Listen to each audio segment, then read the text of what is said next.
Hello, Assalamu alaikum, vanakkam, welcome to RJCORNOR. Today recipe ஒரு வெரைட்டியான மீன் குழம்பு. அது வைக்க போகிறது வேறு யாரும் இல்லைங்க, நம்ம ஃப்ரெண்டு தான். பார்க்கலாம் வாங்க. அதுக்காக ஒரு கடாய் எடுத்து வச்சுருக்காங்க. 2 டேபிள் ஸ்பூன் தேங்காய் எண்ணெய் விடுறாங்க. தேங்காய் எண்ணெய் இல்லைன்னா நல்லெண்ணெயும் யூஸ் பண்ணலாம். இப்போ 10 பல் பூண்டு ஆட் பண்ணுறாங்க. அதை நல்லா வதக்கி விடணும். நல்லாவே வதக்கி விட்டுறாங்க. பூண்டெல்லாம் தெறிக்குது பாருங்க. இப்போது 100 கிராம் சின்ன வெங்காயம் முழுசாக ஆட் பண்ணுறாங்க. இனி அதையும் ஒரு கோல்டன் கலர் ஆகிற வரைக்கும் வதக்கி விட்டுடலாம். ஏதோ கலர் சேஞ்ச் ஆகி வருது பாருங்க.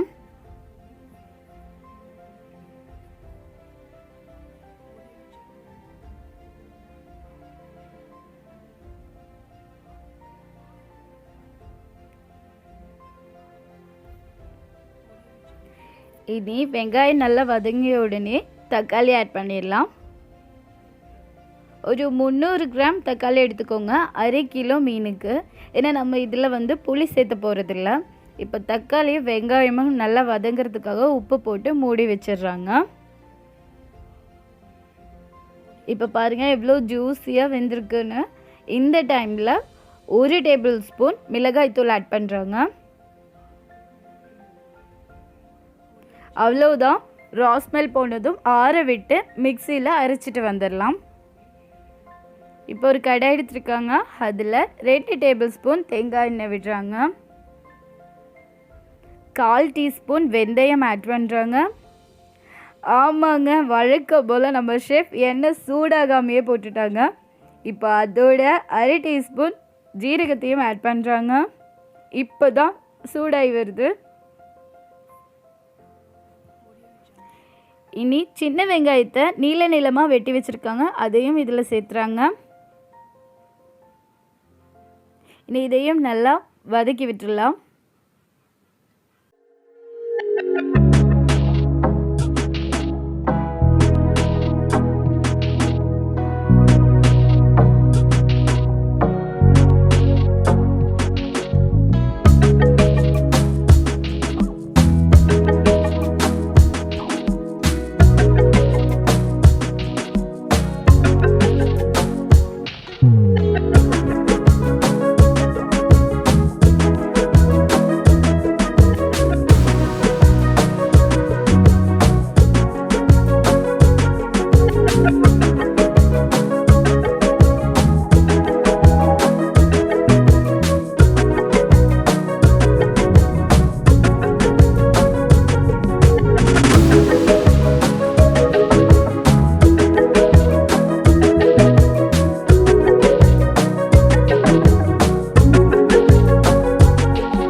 வீட்டில் நம்ம ஃப்ரெண்ட்ஸ் சொல்லி கொடுத்த மாதிரியே ட்ரை பண்ணி பாருங்க.